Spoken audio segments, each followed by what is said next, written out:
watched in silence, hands on the gate, eyes that saw the hidden fate, files of shadow, truth concealed, whispers lost, now revealed. Watcher of the fire, keeper of the key, what was buried now we see. What was buried now we see.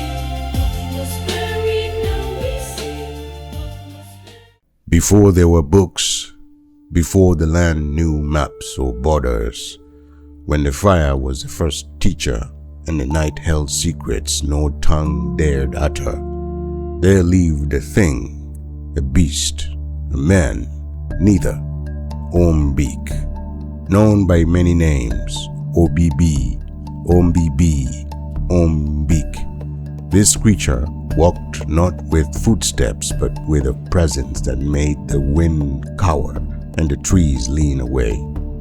His body was a twisted canvas of contradiction. Too many bellies, too many eyes, not enough mercy. Half man, half beast, entirely horror. His skin bristled with wild tangled hair.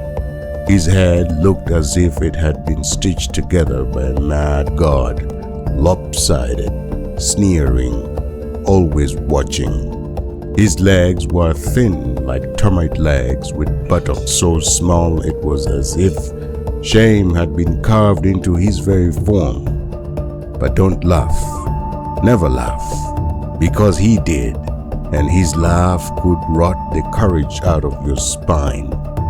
Ombik didn't just eat animals, he swallowed villages, families, people, all alive, screaming. He didn't rush, he tricked, he lied, he waited until you trusted him, until you let your guard down and then snap. With a booming voice and teeth like old tools, he took everything. But here's what makes him worse than all the monsters you've heard of. He comes back when you call him, and he always comes when you call.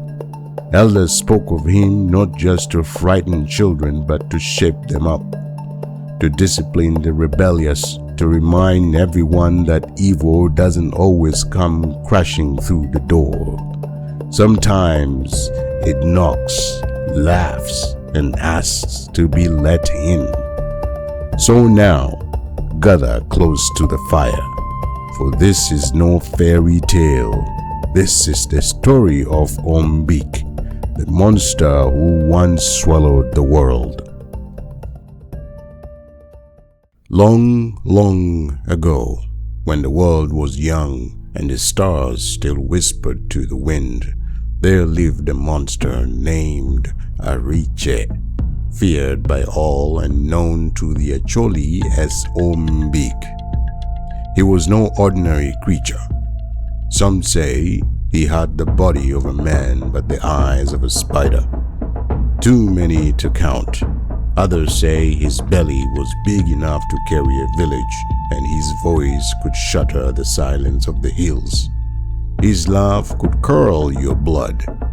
Ariche did not walk, he loomed. He did not speak, he commanded.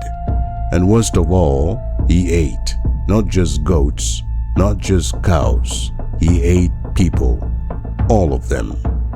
One dark season, Ombik swallowed every person in the world, one by one, until the world fell silent. Only one woman remained. He found her too. With a wicked grin and a roar that cracked the trees, he pounced. She fought, screamed, but he bit off her leg and swallowed her scream with a laugh. But by some twist of fate, some mercy of the ancestors, he mistook her for dead and moved on, vanishing into the distant lands with a full belly and pride in his stride. The woman, bleeding, crawled into the leaves and hid. She cried, but she survived, and in time she gave birth to twins. Opio, the firstborn, Ochen, his brother. They grew fast, curious, and strong. But the land was empty. No voices, no laughter. No one but the three of them. "Mama, where is everybody?" the children would ask. But each time she would smile and say, "Grow fast, my sons. The world you seek is not yet yours to face." At 5 years old, the boys asked again, "Mama, tell us the truth. Where are the people?" This time she said nothing. Instead, she raised her dress and showed them her missing leg. "Do you see this?" she said softly. Ariche did this. Ombik ate the world. The boys were quiet.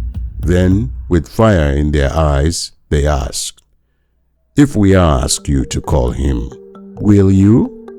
She nodded slowly. They told her, "Then make us weapons, spears, arrows, and bows. We are ready." The woman obeyed. She forged bows from a strong acacia tree, sharpened spears from bone and bark.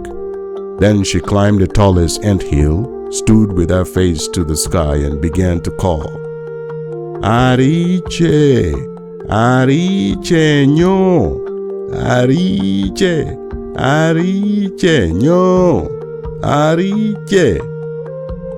Her voice echoed for 3 days. The winds carried her cry. On the 4th, from far beyond the mountains, a rumble shook the earth. Then came the reply, "Na karama luongo ni Ariche, Ariche nyo. Who dares call my name?" "I come like a falling tree," and he did.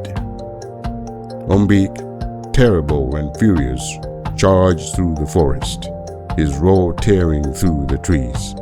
But the twins were ready. From behind the termite mound, Opio fired first. The arrows struck true. Ochen followed, his spear whistling through the air. They hit him again and again until at last Ombik fell. His huge bloated body crashed to the earth like thunder, and the world shook. The boys turned to their mother and asked, "Give us a knife." They cut open the belly of the beast, and from its dark insides came people, one by one. Covered in slime and trembling with fear, they emerged. Men, women, elders, children, all those who had been swallowed now free.